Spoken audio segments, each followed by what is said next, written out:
In a mudbrick palace in Babylon, in June of 323 BC, the generals who have followed one man across the width of the known world stand crowded at the foot of his bed, watching him breathe, and already some of them are thinking about what happens to the empire when he stops breathing at all. Outside, the army that marched from Macedon to the Indus is camped along the river in its tens of thousands, waiting for a name none of them inside that room is willing to say aloud.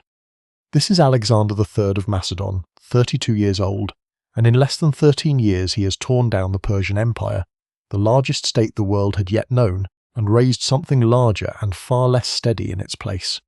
What follows is the story of how a king many doubted would outlive his own father instead outran every army sent against him, crossed deserts and mountain ranges no Macedonian had seen, and built an empire held together by nothing but his own forward motion, right up to the moment he stopped moving for good. At Chaeronea in 338 BC, a wall of Macedonian pikemen 16 ranks deep grinds forward across a dry riverbed, each man's sarissa, a pike roughly 18 feet long, braced against the shoulder of the man beside him, and on the left flank an 18-year-old prince leads the companion cavalry. The king's own mounted elite, into the Theban sacred band, an elite unit of 150 paired soldiers who had never before broken in battle. By the end of that afternoon the sacred band lies dead almost to the last man, and Philip II of Macedon controls every Greek city-state that matters except Sparta. The prince who led that charge is his son Alexander, and the army that won it is the finest fighting machine Greece had ever produced. A professional corps paid in coin rather than levied for a season, pikemen drilled to hold formation across broken ground, and a cavalry arm built around the companions, the noble-born horsemen who rode and drank and, increasingly, plotted at Philip's side. Philip had spent 23 years building this. He took a kingdom that paid tribute to raid across its own borders, and turned it into the power that decided who ruled Greece.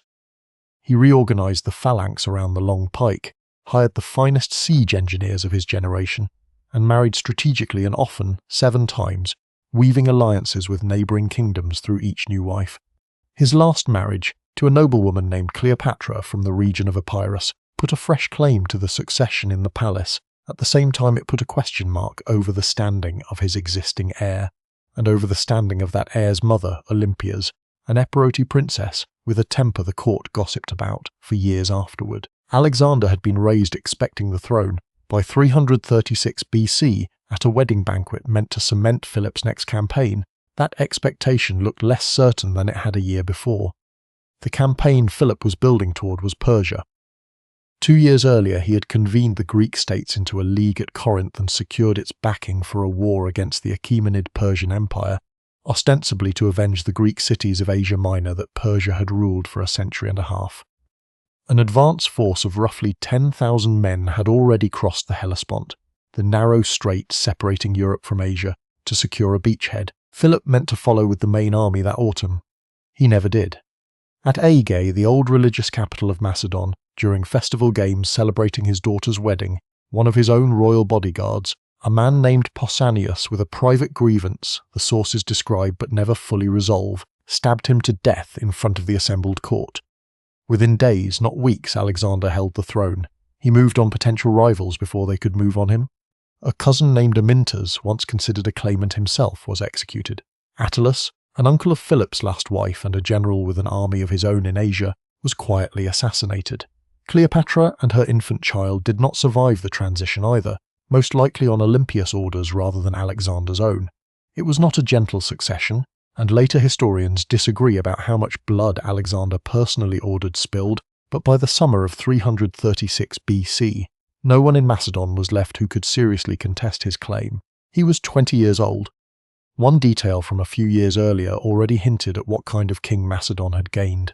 A Thessalian horse trader had once brought Philip a magnificent but savage black stallion, so unmanageable that Philip's grooms gave up on it. The young Alexander, watching the horse shy from the crack of whips and the shouting of handlers, reasoned that the animal was afraid of its own shadow rather than genuinely wild, turned it to face the sun, and mounted it calmly while the court watched in silence. He named the horse Bucephalus, meaning ox head, for the shape of a brand or marking on its skull, and rode him from that afternoon onward. Bucephalus would carry Alexander across 3 continents. The throne Philip left behind was strong but not yet finished being built. an army trained for a Persian war that had not yet been fought, and a Greece that had submitted to Philip out of respect for Philip specifically, not out of any loyalty to his son. Within weeks of Alexander's accession, several Greek cities, sensing weakness in an untested young king, began to test that submission for themselves. A rumour reaches Thebes in the autumn of 335 BC that Alexander has died on a campaign north against the Illyrians, and the city rises before anyone can confirm it, besieging the small Macedonian garrisons still holding its citadel. Alexander is very much alive. He marches his army roughly 240 miles from Illyria to the walls of Thebes in a little over a week, an unheard-of pace for an ancient army moving with siege equipment and supply, and gives the city one chance to surrender its instigators. Thebes refuses. What follows is deliberate and brutal. The city is stormed, an estimated 6,000 Thebans are killed in the fighting and its aftermath, and the survivors, some 30,000 people by ancient accounts, are sold into slavery. Only the house once belonging to the poet Pindar is spared, on Alexander's specific order. The rest of Thebes, one of the oldest and most storied cities in Greece, is levelled to bare foundations. The message reached every city in the Greek League at once. This king punishes rebellion completely, and it worked. No other city rose. In the spring of 334 BC, Alexander crossed the Hellespont with an army usually put at around 40,000 infantry and roughly 5,000 cavalry, a combined Macedonian and allied Greek force, leaving his older general Antipater behind to govern Macedon and hold Greece in check. Before setting foot on Persian soil himself, Alexander is said to have visited the site ancient tradition identified with Troy, and made sacrifice at what was believed to be the tomb of Achilles, publicly placing himself in a line of legendary conquerors reaching back to the Trojan War. Whatever the ceremony's real content, the political message was plain. This was to be remembered as a war of Greek civilization against Persian tyranny, not a Macedonian land grab. The first real test came weeks later at the river Granicus, where a Persian force of provincial governors, called satraps, and their cavalry, backed by several thousand Greek mercenaries fighting for Persian pay, waited on the opposite bank. Alexander's officers advised caution. Crossing a defended river against cavalry was considered close to reckless by the military thinking of the day. But Alexander led the crossing himself, in full view of both armies, at the head of the companion cavalry. In the melee on the far bank he was nearly killed. A Persian noble named Rosses struck him hard enough on the helmet to split it and draw blood, and only a bodyguard's spear thrust saved him before a second blow landed. It was the first wound of many Alexander would carry through the rest of his life. A scalp cut that healed clean but marked the first time the campaign came within a single stroke of ending before it began. The Persian cavalry broke and fled. The Greek mercenaries who had been fighting for Persian silver were left stranded on the field, and Alexander, still bleeding from the fight, showed them none of the mercy he had shown fellow Macedonians for lesser offences. Most were killed, and roughly 2,000 survivors were sent back to Macedon in chains to work as forced labour, an explicit punishment for Greeks who had taken up arms against the pan-Hellenic cause he claimed to lead. It was a message aimed less at Persia than at the Greek world watching from home. With the Western Persian field army broken, city after city along the coast of Asia Minor opened its gates rather than face a siege, some genuinely relieved to trade Persian governors for a young Macedonian one, others simply calculating the odds. Alexander moved south and east through Anatolia largely unopposed through the rest of 334 and into 333 BC, reorganizing captured territory as he went, until word reached him that Darius III, great king of Persia, had finally raised a truly massive royal army and was marching to meet him in person. The campaign that had opened as a punitive raid against border satraps was about to become a war against the King of Kings himself, and Alexander turned his army toward the mountain passes of Cilicia to meet it. At Gordium, an old Phrygian town in central Anatolia, Alexander is shown an ancient wagon lashed to its yoke by a knot of cornel bark so intricately tied that no one living can find its ends, bound around a pole for so long that local tradition had turned it into a prophecy. Whoever undoes the knot is destined to rule all of Asia. What Alexander actually did with it is one of the few moments from his campaign where the ancient sources genuinely disagree. Some accounts have him patiently working the knot loose by hand. Others, the version that later ages preferred, have him drawing his sword and cutting straight through it. Historians cannot settle which happened. If either did exactly as described, But either way, Alexander left Gordium having claimed, publicly and unambiguously, the destiny the knot was said to promise. Not long after, at Tarsus, Alexander fell seriously ill, by most accounts from bathing in the icy waters of the Cydnus River after a hard march in summer heat, and lay fevered for days while his officers argued over his care, an episode the sources treat as a near-death crisis in its own right, months before any decisive battle had been fought. He recovered, and by the autumn of 333 BC he was moving his army south along the coast towards Syria, expecting to meet Darius somewhere in the open plains beyond the mountain passes, ground that favoured the great king's far larger numbers. Instead, in a manoeuvre that surprised commanders on both sides, Darius moved his army north through a different pass and came out behind Alexander, cutting his supply line and forcing a battle on a narrow coastal strip near the town of Issus, terrain that gave Alexander's smaller, better-drilled force an advantage Darius had not intended to hand him. The Battle of Issus in November 333 BC turned into one of the most lopsided reversals of the whole campaign. Alexander's companion cavalry punched through the Persian left. The phalanx held the centre against heavy pressure, and when the Persian line began to buckle, Darius himself, watching from his war chariot, abandoned the field. Ancient accounts describe him discarding his royal cloak, his bow case, and even his chariot in the panic of the retreat, fleeing on horseback while his own army disintegrated behind him. Left behind in the captured royal camp were Darius' mother, his wife, and his children, along with an enormous quantity of gold, plate, and the great king's personal tent, a structure so vast and so richly furnished that Alexander's officers reportedly gasped simply walking through it. Alexander treated the royal women with a formality that impressed even hostile later writers.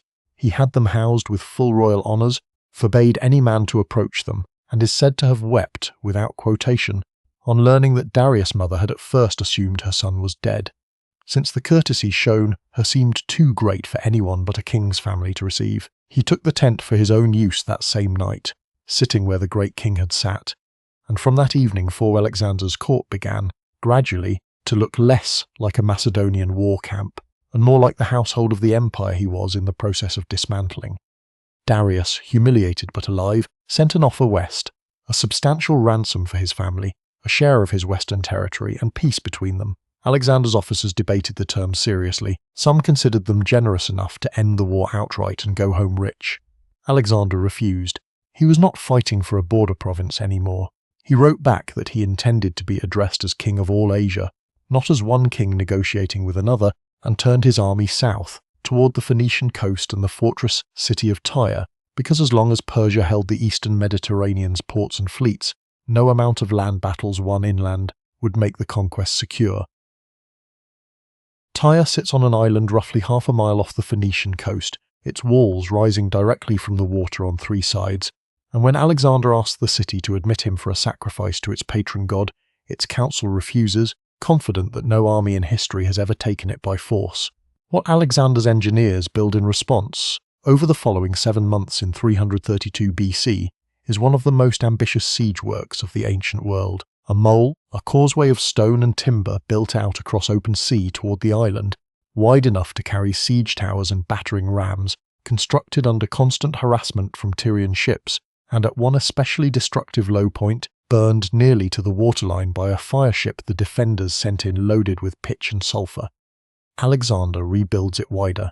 He calls in ships from cities that had only recently been his enemies, Phoenician ports that had already surrendered, and Cypriot fleets eager to be on the winning side, until he commands enough naval strength to blockade Tyre's harbours on both sides of the island at once, something no besieger had managed before. Siege towers mounted on ships batter the seaward walls while the causeway carries rams against the landward defences. When the walls finally give in the summer of 332 BC, the fighting inside the city is savage. Ancient accounts, likely inflated but consistent in direction, put Tyrian dead at several thousand, and describe roughly 30,000 survivors sold into slavery, a punishment nearly as severe as Thebes had received for defiance that, this time, had cost Alexander 7 months he had not planned to spend. Gaza, further south, resisted next and fell after a shorter siege of its own, where Alexander was struck in the shoulder by a catapult bolt fired from the walls, another wound added to the scar tissue already accumulating on a body barely 24 years old. With the coast finally secured, the road into Egypt lay open, and Egypt, which had chafed under Persian rule for generations and had rebelled against it more than once in living memory, offered essentially no resistance at all. The Persian governor surrendered without a fight, and Alexander entered Egypt in late 332 BC, not as a conqueror to be endured, but, in the eyes of Egyptian priests happy to see the Persians gone, as a legitimate successor to the pharaohs, crowned in traditional rites at Memphis that folded him formally into thousands of years of Egyptian kingship. It was in Egypt that Alexander made two decisions whose consequences outlasted every battle he had fought so far. The first was practical. On a strip of land between the sea and a lake near the mouth of the Nile, he ordered the founding of a new city, to be called Alexandria, laid out on a grid by his own architects, with a harbour designed to become the busiest port in the Mediterranean. It would outlive his entire empire and centuries of the kingdoms that followed it. The second was personal and harder to explain in purely strategic terms. He led a small party on a punishing march across the western desert to the remote oracle of the god Ammon at the Siwa oasis, a journey ancient writers describe as nearly fatal from thirst and disorientation before guides or, in some tellings, a providential flock of ravens brought the party through. What the oracle told him inside its sanctuary was never made fully public. Alexander told only his mother, in a letter whose contents he asked her to keep private, and the ancient historians who wrote decades later could only report the rumour that grew around the silence, that the oracle had confirmed him the son of a god. Whatever passed inside that shrine, Alexander returned from Siwa changed in the eyes of the men who served him, more willing from that point on to let others address him in terms that stretched well past the language due an ordinary Macedonian king. He turned east again in the spring of 331 BC, Egypt secured, Alexandria under construction behind him, to finish what Issus had started. Darius was rebuilding a full royal army, drawn this time from every province the empire still controlled, and meant to make his stand at last on ground of his own choosing. On a flattened plain near a village called Gaugamela, in what is now northern Iraq, Darius has spent months preparing ground for exactly the battle he was denied at Issus. Open, level wide enough for his full strength in chariots, cavalry, and infantry drawn from every province still loyal to him, including scythed war chariots meant to cut through infantry lines, and a contingent of war elephants brought west from India, the first Alexander's army has ever faced. Ancient estimates of the Persian numbers run wildly high, some sources claiming 1 million men, figures modern historians dismiss as propaganda. The real total was very likely several times Alexander's own force of roughly 47,000, but almost certainly nowhere near the ancient claims. Alexander, arriving in early October of 331 BC, is heavily outnumbered by any reasonable estimate and knows it. His solution was not to match Darius' line but to unbalance it. He advanced his army at an angle, drawing the Persian left further and further sideways as it tried to keep pace and envelop him, thinning the centre of Darius' formation in the process, and held a reserve of infantry and cavalry in a second line specifically to guard against the encirclement he was deliberately inviting. When a gap opened in the stretched Persian centre, Alexander drove the companion cavalry straight through it in a wedge, aimed not at the nearest enemy troops, but directly at Darius' own position behind the line, exactly the tactic that had broken the great king's nerve once already at Issus. It worked again. Darius, seeing Macedonian cavalry cutting toward his own guard, fled the field a second time, and once the great king's chariot turned to run, cohesion in the rest of the Persian army collapsed with it. An army built around the presence of its king has no answer for that king's absence. Alexander's own left wing, under a general named Parmenion, one of the most senior officers who had served Philip before him, had a far harder fight of it, nearly overrun before Alexander's own advance broke the Persian centre and eased the pressure. It was the last time the two sides would meet as full royal armies. Persian losses were heavy. Macedonian losses, while real, were a fraction of it. Darius escaped again, this time east into the Persian heartland and eventually toward the mountains of Media, but the empire he ruled did not escape with him. Babylon, the greatest city he had left standing, opened its gates without a fight within weeks, its governor riding out personally to meet Alexander and hand the city over intact, its temples and administration untouched, in exchange for confirmation in his post. Susa, one of the 4 great Persian capitals, followed the same pattern, its treasury, an almost unbelievable hoard by ancient accounts, worth many thousands of talents of gold and silver, was surrendered without a siege. For the first time since crossing the Hellespont 4 years earlier, Alexander controlled the actual machinery of the Persian state, its capitals, its treasuries, its administrative class, rather than simply beating its army on a battlefield.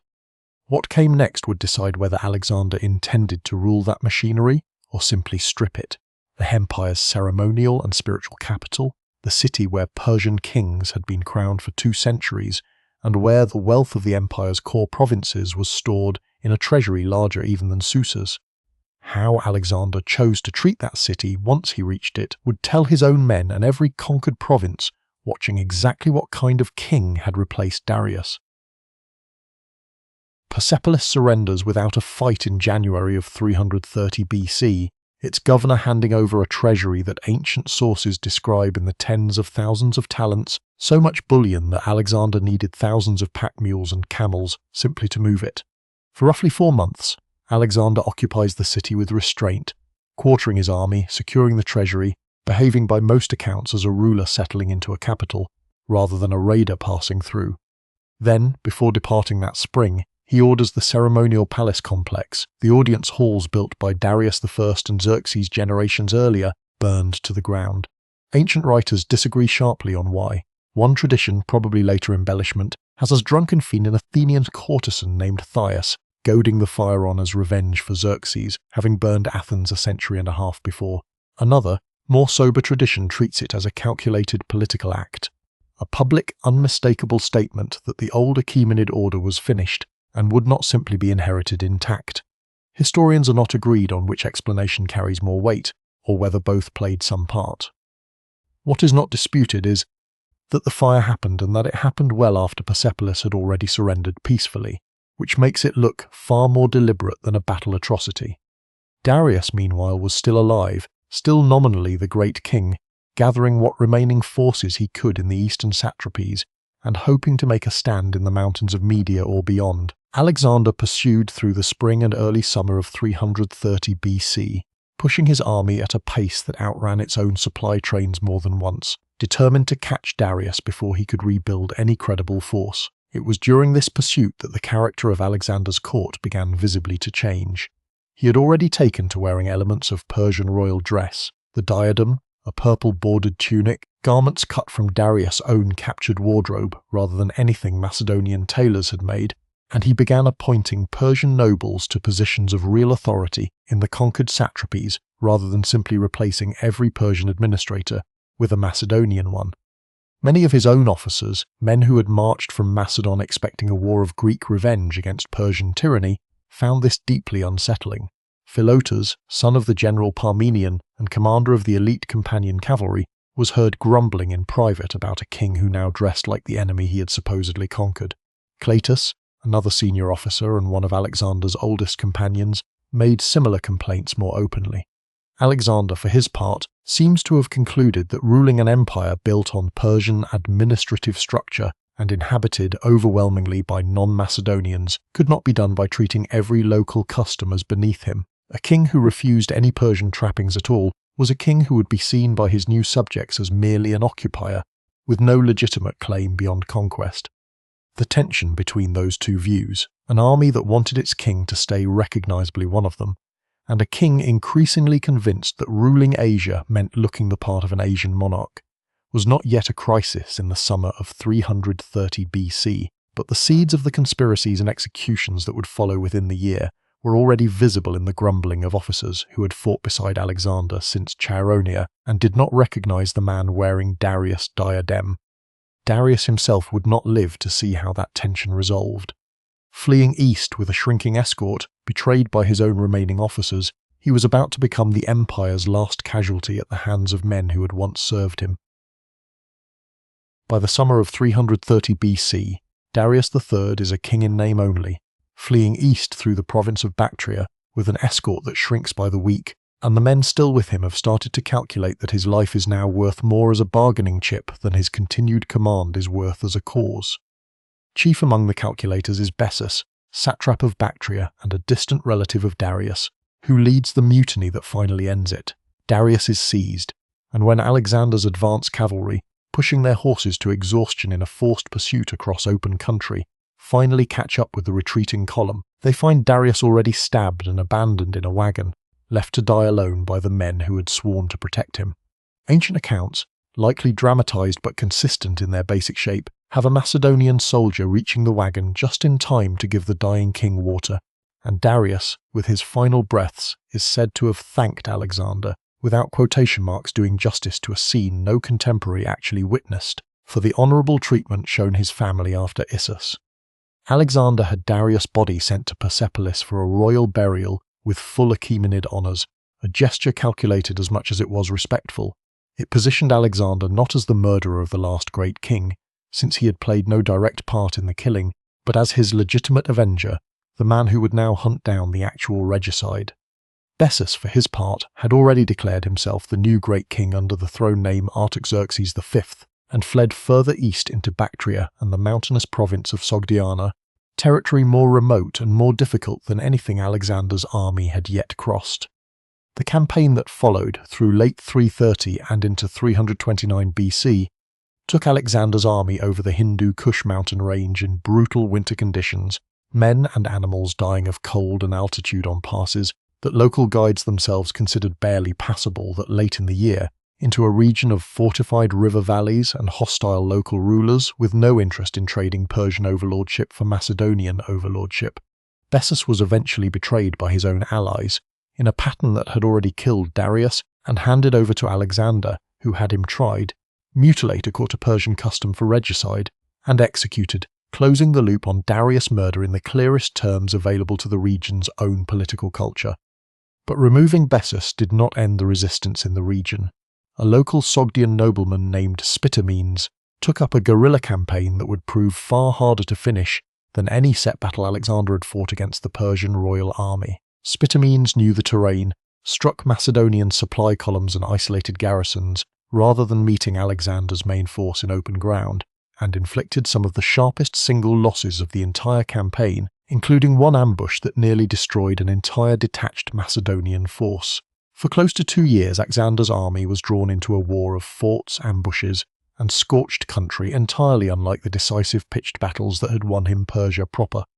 It was during this grinding eastern campaign, exhausted and increasingly paranoid about loyalty within his own officer corps after years of unbroken victory, that had started to curdle into resentment among some of his oldest companions, that Alexander's court finally cracked open from the inside, in ways that had nothing to do with Sogdian rebels, and everything to do with the men who had crossed the Hellespont with him 7 years before.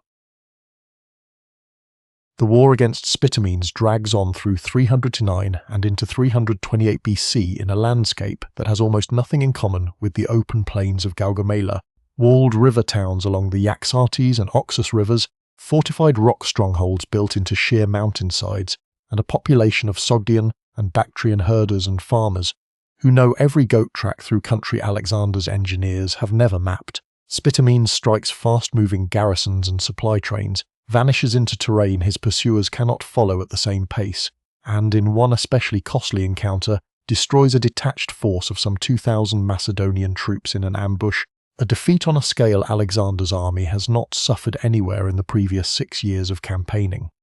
Alexander responds the way he has responded to every serious obstacle so far, with relentless punishing movement, founding fortified garrison towns at key river crossings, several named Alexandria after himself, to hold territory permanently rather than simply pass through it, and splitting his own forces into smaller, faster columns better suited to counter guerrilla warfare than the massed formations that had won his pitched battles. It is slow, expensive, and unglamorous work, the kind that produces no single dramatic victory to write home about, and it wears on an army that has spent years being told, and believing, that each battle would be the decisive one. Spitamenes is eventually killed not by Alexander's own forces directly, but by allies of his own, tribal chieftains who calculate correctly that continuing to shelter him is no longer worth the cost Alexander's campaign is imposing on the region, and his head is delivered to the Macedonian camp as proof the resistance's leader is finally gone. It is the same pattern that ended Darius and ended Bessus. In this world, a losing cause's own allies are often the ones who end it, calculating their own survival rather than any loyalty to a doomed leader. It was in the midst of this long eastern war, at a fortress called the Rock of Sogdiana, that Alexander first saw a young noblewoman named Roxana, daughter of a local Bactrian lord named Oxyarte, who had taken refuge in the stronghold rather than submit. Ancient writers describe her, in the flattering language reserved for royal marriages, as the most beautiful woman in Asia after Darius' own family, but the marriage that followed in 327 BC was as much a political instrument as a personal one. By marrying into the Bactrian nobility, rather than simply conquering it, Alexander bound one of the region's most resistant local elites directly into his own royal household, giving Oxyates and his family a stake in the empire's stability that outright subjugation never would have produced. The marriage to Roxana marked something beyond a single alliance. It confirmed a pattern that had been building since the burning of Persepolis and the adoption of Persian court dress. Alexander was no longer simply conquering the Persian Empire, he was folding himself into it, intermarrying with its nobility, staffing its administration with its own people, ruling through its existing structures rather than replacing them wholesale with Macedonians. For the officers who had followed him from Macedon, some of whom still measured loyalty and legitimacy in strictly Macedonian terms, that pattern read less like statesmanship and more like a king becoming something they no longer recognized. The resentment that had been simmering quietly since Philotas first grumbled about Darius' diadem was about to surface in the open, with fatal consequences for men who had served Alexander since before he was king. In the winter camp of 330 BC, before the eastern campaign against Bessus and Spitamenes has even properly begun, an officer reports to Alexander that Philotas, commander of the companion cavalry and son of the veteran general Parmenion, learned of a plot against the king's life days earlier and said nothing. Whether Philotas was genuinely part of a conspiracy, merely careless in failing to report a rumour, or the convenient target of officers who resented his arrogance and his family's outsized influence, is a question the ancient sources themselves cannot agree on, and modern historians remain divided. What is certain is the outcome. Philotas was tried before an assembly of the army, tortured under interrogation by the standards of the time, and executed. Parmenion was not present at that trial. He was hundreds of miles away in Media, commanding a substantial garrison and controlling the treasury Alexander had captured at that stage of the campaign, one of the most senior and most trusted generals who had served Philip before ever serving Alexander.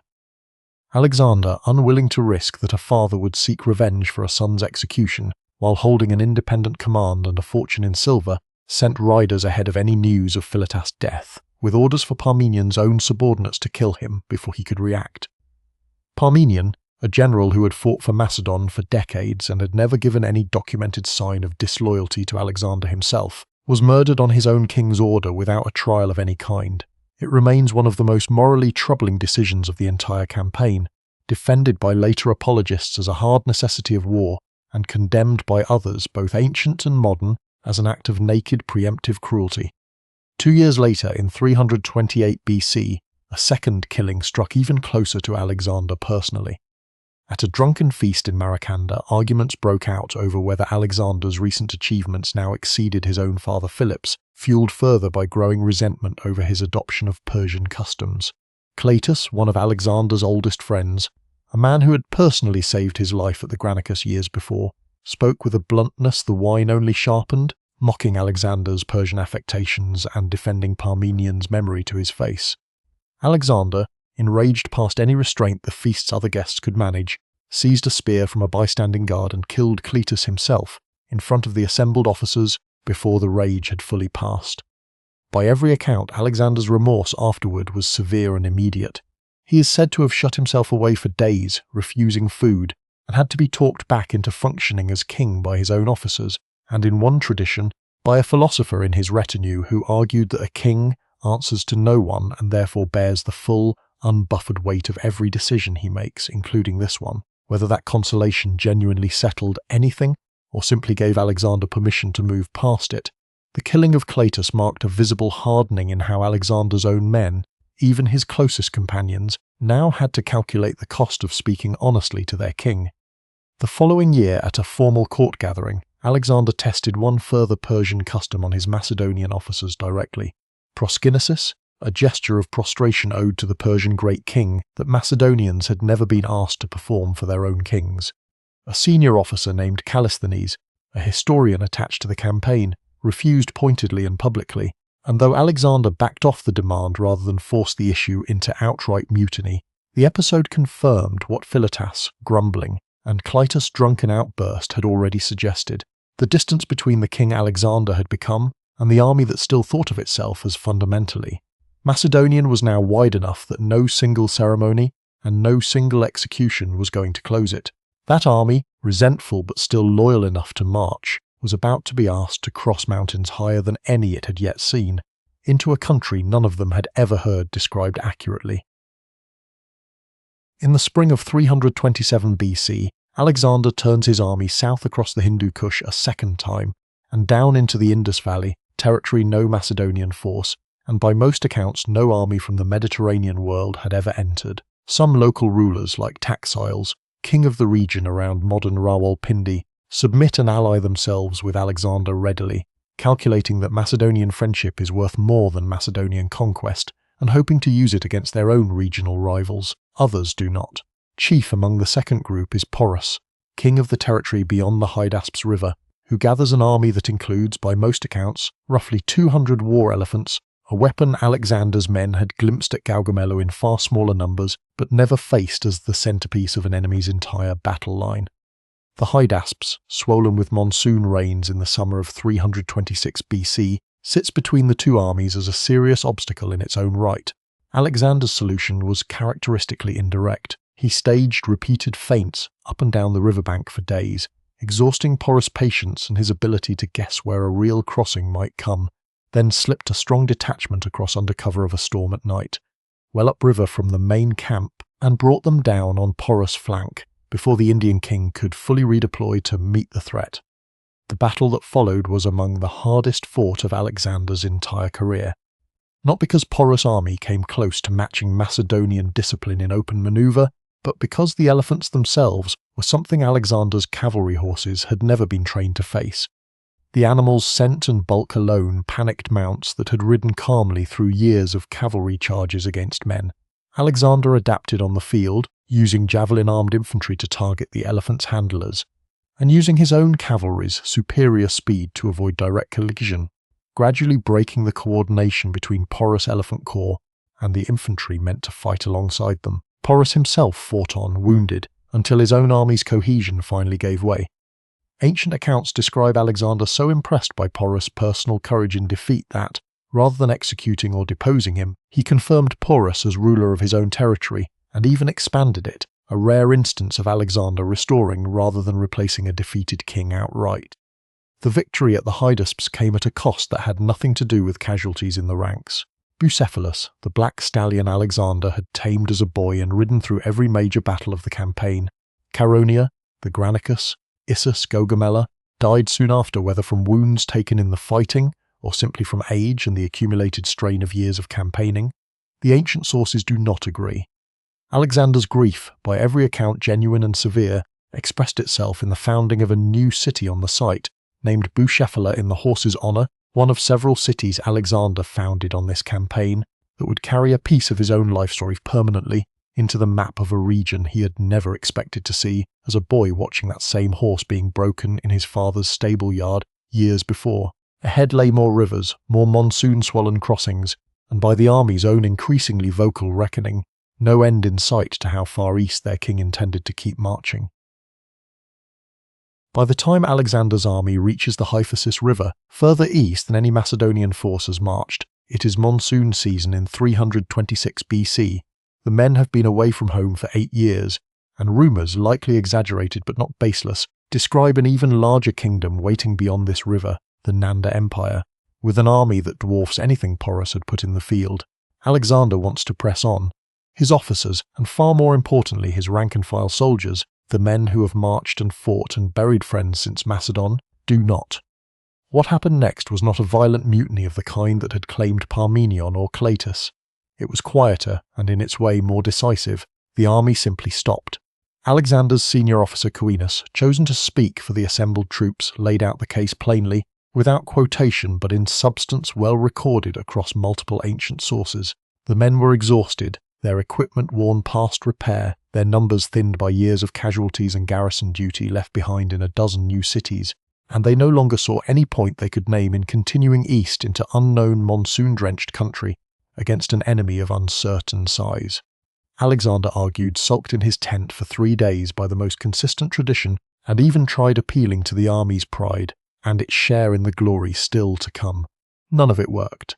For the first time in the entire campaign, the army that had followed him across 2 continents told their king, in effect, that they had gone far enough, and he did not have the leverage to force the issue. Alexander relented, and marked the turning point with a characteristic piece of theatre.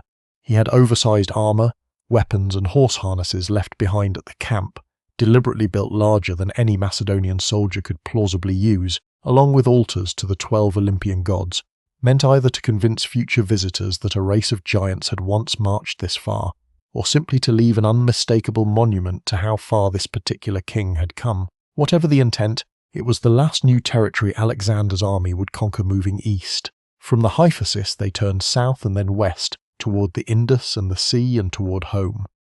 The return was not a simple retreat. Along the way south down the Indus, Alexander continued fighting local peoples who resisted the army's passage, and it was during one of these campaigns, against a fortified town belonging to a people the sources call the Mali, that Alexander came closer to dying in battle than at any other point in his career. Leading an assault on the town's walls personally, as he nearly always insisted on doing regardless of his officers' objections, he was among the first men over the wall and found himself isolated, with only a handful of companions, inside a hostile town at the mercy of defenders who had no reason to spare a wounded enemy king.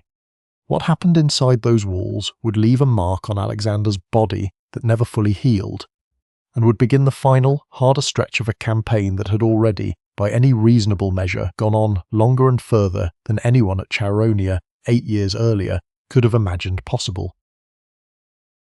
Inside the walls of the Mali town, an arrow fired at close-range punches through Alexander's breastplate and lodges in his chest, by most accounts breaking a rib and possibly puncturing a lung, and he collapses in full view of the handful of bodyguards who had followed him over the wall. What followed was a desperate defence by those few men, standing over their fallen king against defenders who could see exactly how close they were to ending the war outright, until the main Macedonian force finally broke through and drove the townsfighters back. The arrow itself had to be cut free rather than simply pulled, by ancient description a brutal, improvised battlefield surgery performed on a man who was, for some hours afterward, not expected by his own officers to survive. He did survive, though the recovery took weeks, and when word reached the wider army, still strung out along the march route, that their king might be dead, a rumour spread fast enough that Alexander, still weak, reportedly had himself carried on a litter down to a riverbank in view of the troops, and then deliberately made to sit upright and eventually stand on his own, specifically to kill the rumour with his own visible body before it could do more damage to the army's morale than the wound itself had. It was one of several wounds accumulated since the Granicus scalp cut 9 years earlier, but it was the first that came close to ending the entire campaign on the spot, and the officers around him began, quietly, to reckon with a possibility that had not seriously occurred to most of them before, that this king, who had seemed for a decade almost impossible to kill, was in fact exactly as mortal as any other man leading from the front of every fight. The march that followed west through the region called Gedrosia, modern southern Pakistan and Iran, in the summer and autumn of 325 BC, was arguably more costly to the army than any single battle of the entire campaign. Alexander split his forces, sending part of the army and a fleet along the coast under an officer named Nearchus to chart a sea route home, while he personally led the main body through the Gedrosian desert itself, a stretch of barren, waterless country the local guides had warned would be brutal even for a small party, let alone an army numbering in the tens of thousands with camp followers, wounded men, and baggage trains in tow. The warnings proved accurate almost beyond exaggeration. Flash floods swept away entire sections of the baggage train and drowned soldiers and camp followers caught in dry riverbeds when sudden storms filled them without warning.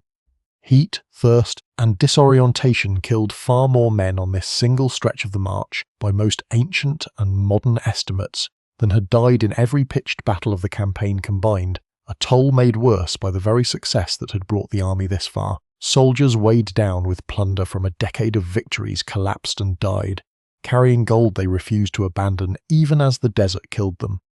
Alexander himself, according to a story repeated across several ancient sources and probably true in its essential shape, was offered a helmet of water found by his scouts during the worst of the march, and poured it out on the sand in front of his men rather than drink while they went without. A gesture meant to say, without a word spoken, that the king suffered exactly what his soldiers suffered. Whatever comfort that gesture gave the survivors, the Gedrosian crossing broke the army in a way no battle had. When the survivors finally reached the Persian province of Carmania and reunited with the coastal fleet and the other detached columns, the force that emerged from the desert was a fraction of the army that had marched so triumphantly out of the Hyphasis camp less than a year before. And it returned to the heart of the empire it had conquered not as an unbroken conquering horde, but as survivors, and their king had a wound in his chest that would never fully close. Alexander returns to the Persian heartland in 324 BC to find an empire that had, in his 8-year absence campaigning ever further east, developed problems no battlefield victory could solve. Several of the governors and officials he had left in charge of provinces had abused their positions badly, assuming their king would never return from the edge of India to hold them accountable, and Alexander spent months in a purge of corrupt satraps and officials, executing some and removing others, a grim administrative reckoning that had none of the glamour of Gaugamela, but mattered just as much to whether the empire he had built could actually function as a state rather than simply a conquest. At Susa, Alexander staged a mass wedding, sometimes called the Susa weddings, in which he married a daughter of Darius himself alongside another royal Persian bride in addition to Roxana, while arranging marriages between roughly 80 to 90 of his senior Macedonian officers and Persian noblewomen in a single ceremony, a deliberate, large-scale attempt to fuse the Macedonian and Persian ruling classes into one intermarried elite rather than two separate populations, one ruling the other. Most of those marriages, tellingly, did not survive Alexander's own death by more than a few years, a sign of how much the arrangement had depended on his personal will rather than any genuine appetite for the fusion among the men involved. At Opis, shortly after, Alexander announced plans to discharge a large number of his veteran Macedonian soldiers, men who had marched the entire distance from Macedon and back and were owed, by any fair reckoning, a return home with their pay and their plunder intact. Rather than being grateful, many of the veterans reacted with anger, reading the discharge as a sign that Alexander preferred his new Persian troops, whom he had begun training and incorporating into the army's core units in growing numbers, to the men who had actually won his empire for him. The dispute escalated into a second mutiny, less lethal than the standoff at the Hyphasis but bitter in its own way, resolved only after Alexander delivered a blistering public reckoning of everything he and his father had given this army, and staged a mass reconciliation banquet where Macedonians and Persians were seated and served together as a single, deliberately symbolic gesture of unity. The deepest personal blow of these final years, though, had nothing to do with policy.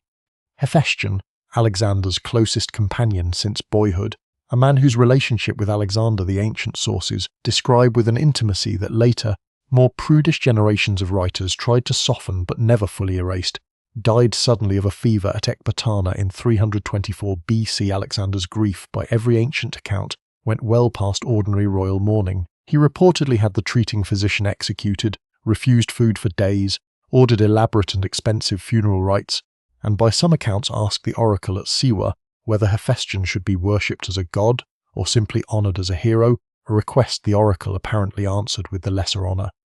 Whatever the exact scale of the mourning, contemporaries agreed that something in Alexander changed after Ecbatana, a harder, more brittle edge to a king who had already buried Parmenion, Cleitus, and Darius, and had nearly died himself more than once along the way. By early 323 BC, Alexander was in Babylon, already planning his next campaign, an invasion of the Arabian Peninsula, while simultaneously reorganizing the administration of an empire that stretched from Greece to the Indus, a workload that would have exhausted a king in perfect health. Alexander, whose body carried a decade of wounds, a chest that had never fully recovered from the Mali arrow, and whatever damage years of hard drinking and relentless campaigning had done besides, was not in perfect health, and Babylon's early summer heat and the marshland surrounding the city were not known for their kindness to anyone already weakened.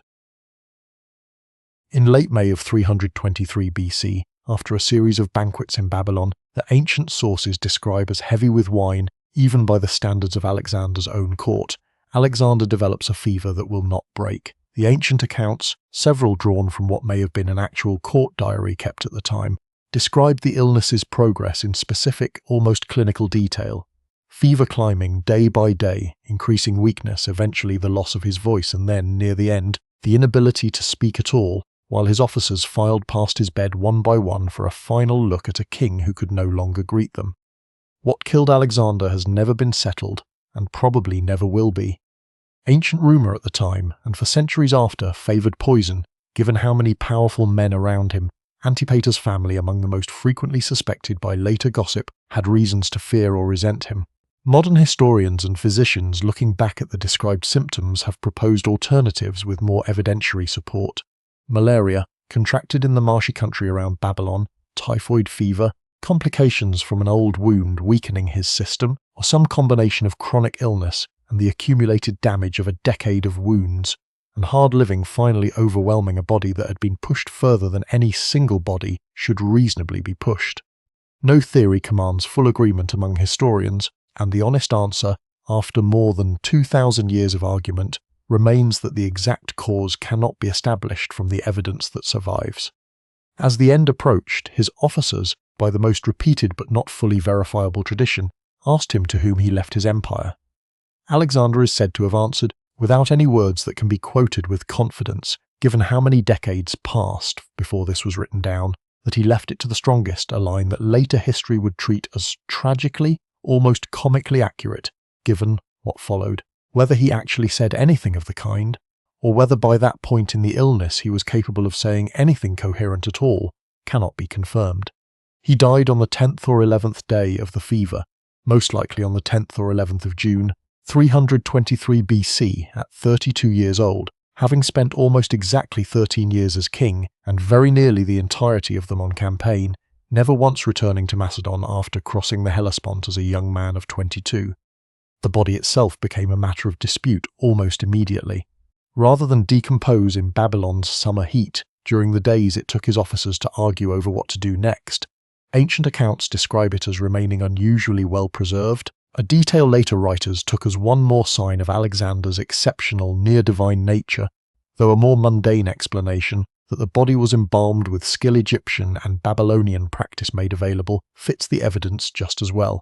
What is certain is what happened around that body in the days after his last breath.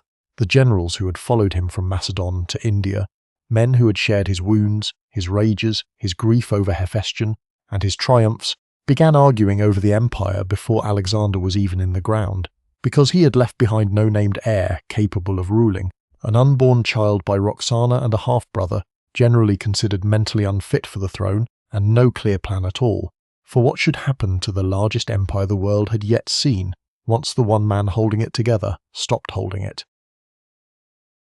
The argument in Babylon over Alexander's succession, later historians call it the settlement of Babylon, produced a compromise almost no one involved genuinely believed in: joint kingship for the unborn child of Roxana, assuming it was a son, alongside Alexander's half-brother Aridaeus, a man the sources describe as having some kind of intellectual disability that made him unfit to rule in any real sense, with actual power distributed among the senior generals as regents and provincial governors. Perdiccas, one of Alexander's most trusted officers in his final years, took the leading regency.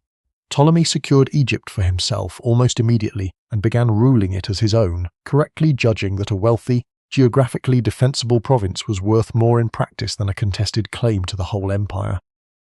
Antipater held Macedon and Greece, where he had governed for years already in Alexander's absence. Seleucus, a former companion cavalry officer, eventually secured the vast eastern territories from Babylon out toward India that no one else wanted the trouble of governing. Within 2 years the compromise had failed completely, and the men who had once served together under one king were at open war with each other, in conflicts historians now group together as the wars of the successors, the Diadochi, a Greek word meaning those who came after. Perdiccas was killed by his own officers during a failed invasion of Egypt against Ptolemy. Alexander's mother Olympias, fighting to protect her infant grandson's claim, had Aridaeus and his wife murdered, before being killed in turn a year later by Cassander, Antipater's son.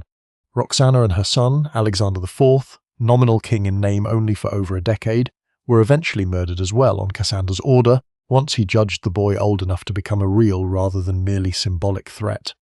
By 301 BC, at the Battle of Ipsus, the last serious attempt to hold the whole empire together under a single ruler made by Antigonus, one of Alexander's own former generals, was defeated by a coalition of the others, and Antigonus himself died on that battlefield in his 80s, the final one of Alexander's own generation of commanders to die, trying to inherit what Alexander alone had been able to hold.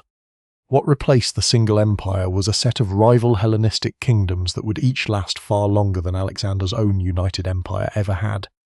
The Ptolemaic kingdom in Egypt ruled by Ptolemy's descendants for nearly 3 centuries, until the death of Cleopatra VII and the arrival of Rome. The Seleucid Empire, stretching from Syria into Central Asia, the largest single successor state, itself gradually worn down over centuries by Roman pressure from the west and rising Parthian power from the east, and the kingdom of Macedon itself, fought over by Antipater's and Cassander's descendants, and various rivals until Rome finally absorbed it in the 2nd century BC. None of these kingdoms ever again commanded the full breadth of territory Alexander had personally ruled, because none of their rulers commanded the singular, almost irrational personal momentum that had let one young king outrun every calculation his enemies, and often his own officers, made about what was possible. And yet the world those fractured kingdoms inhabited was permanently different from the one Darius III had ruled. Greek became the working language of trade and administration from the Aegean to the Indus for centuries. The city Alexander founded at the mouth of the Nile grew into the ancient world's greatest centre of scholarship, home eventually to its most famous library, built by the very dynasty Ptolemy established in Egypt.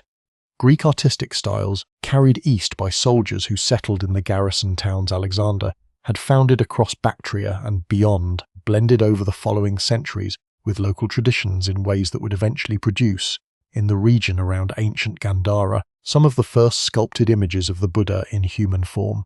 None of it was planned by the young man who had led a cavalry charge at Chaeronea, or who cut, or perhaps untied, a knot at Gordium, believing it made him destined to rule all of Asia. He built an empire too large and too entirely dependent on his own restless, wounded, unstoppable presence to survive him standing still for even a single season. What he could not build to last, he built wide enough and deep enough into the world's contact with itself that it never fully disappeared. Within 2 years of the funeral, the men who carried Alexander's coffin west from Babylon were carrying weapons against each other instead. Ptolemy took the coffin itself, and with it Egypt. Seleucus took the eastern satrapies and the war elephants Porus had once ridden against Alexander at the Hydaspes. Antigonus, then Cassander, then a whole generation of former officers spent 40 years cutting the empire into pieces along the same rivers and mountain passes. Alexander had crossed at a run, because none of them could hold what only he had been able to hold. What survived him was not the empire, but the world it had briefly stitched together. Greek cut into the marketplaces of Bactria, a city on the Nile still carrying his name and still lit at night from its harbour tower. Greek-trained sculptors carving Buddhist monks in Gandhara. Centuries later, coins from Athens to the Indus stamped with a young man's could not survive him standing. Still, the world he had forced into contact with itself never fully came apart again.